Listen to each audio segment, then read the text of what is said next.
Would you intentionally pour water over your frame every time you drive your vehicle?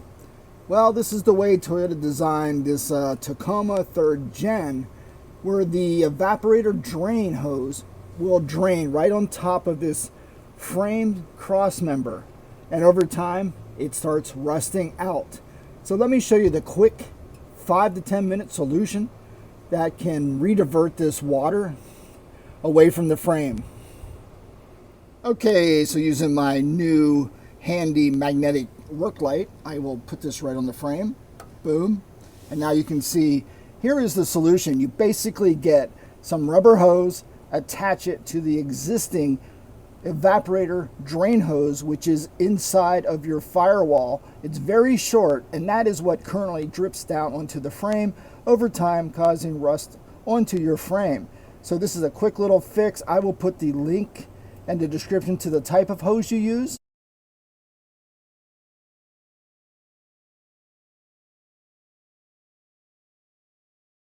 It's a durable, strong hose you attach. I use lots of tie wraps right here to hold it in place. I went up through the cross member here, the easiest route. You can see it dripping out right now. I just drove the truck in 94-degree weather, so it's dripping out. And you can see up in how I routed it up through, and I'll show you another angle. Get my light over for you.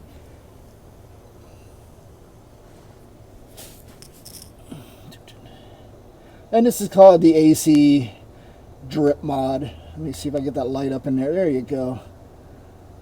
And that goes up through this frame. This cross member frame, that was the easiest way I found and most convenient to tie it off as well with the tie wraps. And if they fail, you know what? I got 3 or 4 on there, heavy duty one and 2 lighter ones. I will just easily replace them and an oil change. All right, let me show you what it looks like inside the engine bay. Put my magnetic light on. So for reference, I'm going in from the passenger side of the engine bay. There is the firewall to your left. You can see the hose clamp right there. You'll need a hose clamp. Right there, the white part against the firewall is the original tube, which would just drip down onto your frame.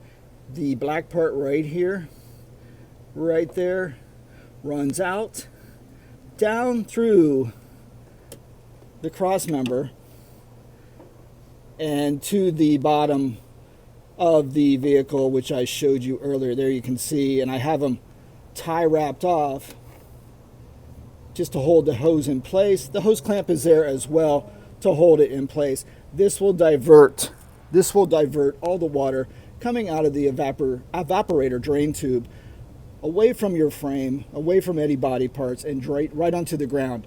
Now the beauty of this too is if you're looking for AC leaks and you think it's the evaporator, you can now just go take your black light. If you place dye into your AC system, you can now just check the water that's dripping out or the end of the hose and see if there's any dye, and that's going to kind of just show you may have an evaporator leak as well. All right, on the passenger side, of course, remove any floor mats and any other stuff. Those are my knives. And we got to get this out of the way.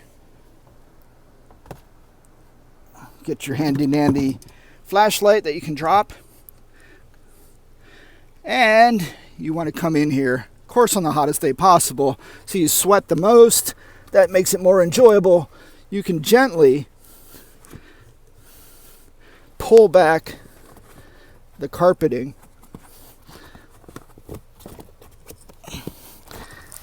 and see that hose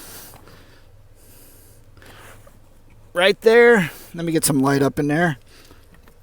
See that black hose?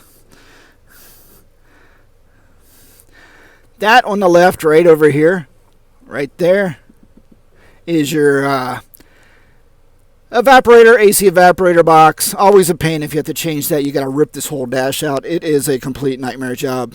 And there is the firewall. The hose goes through the firewall.